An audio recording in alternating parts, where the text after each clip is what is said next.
the reasons why, you know, we had this as one of the questions is because we've spoken with a number of arrangers over the years, especially within the panorama format in Trinidad and Tobago, and we've got a couple arrangers on record during our interviews saying, I mean, it was amazing that they would, you know, voice certain parts within their orchestra, and it would be committed to be, you know, cellos or, you know, double tenors or whatever. Maybe not such a glaring disparity there, but it would not be strange for them to be told by a judge a couple of days later, I enjoyed such and such instrumental or that particular voicing of, you know, the triple cellos, and they would look and say, but I didn't have that.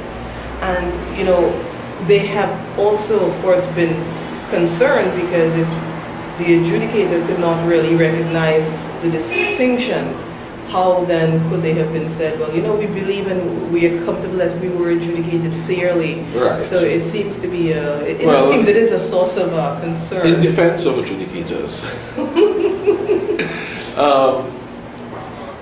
a number of times arrangers try to do so much with their music that it may be difficult to discern exactly which range of instruments is playing what at what point in time. I have spoken with arrangers over the years, and one of the things I would say is, as an arranger, you need to step back from inside the band, because a lot of arrangers work in the band. Step back a bit and listen to what is happening. And also, if you've put a counter melody in somewhere, or you believe the cellos may have an important part to play at a particular point in time, because an adjudicator is listening to that piece once, whether it is 6 minutes or 8 minutes or 10 minutes, you have one opportunity to hear it from beginning to end and make an assessment. Okay? No human being can listen to everything that is happening simultaneously and identify everything that is going on. Arrangers, drill masters, whoever they need to be able to point the listener's ear to what you want to hear. Sound. Yeah, this is what I want you to really listen to at this point in time. And that very often is not done at all. Okay. All right, so that I suppose that's why you also need to have a panel, because at different points, different people may be focusing on different things, so that when an arranger tells me, well, this adjudicator said I needed to have a better balance, and another one said my balance was good, it could be that they're not speaking about the overall thing, but at a particular section. Right, and maybe, and this is one of the reasons why we need to have training with the adjudicators as well, as to what sorts of things you write.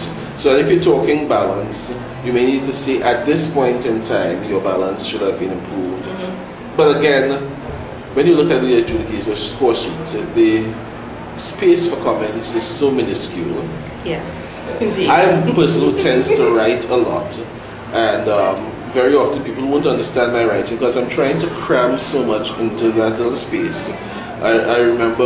we're the age of laptops. We should have that. Well, then you have to train us in word transcription and, you know, typing all these things at speed of light, basically. No, but it's really, it is not an easy job. Okay. It is something that I myself tried to avoid for many years. I have been doing it, and still sometimes I wonder whether it makes sense. Because I don't always see that folks are paying any attention to anything that's written anywhere. And as a matter of fact, I've spoken to some arrangers who say, well, I'm just going to arrange my music, whether the judges like it or not, that's up to them. Understood, yeah. So, you can't win for losing. No, that's true.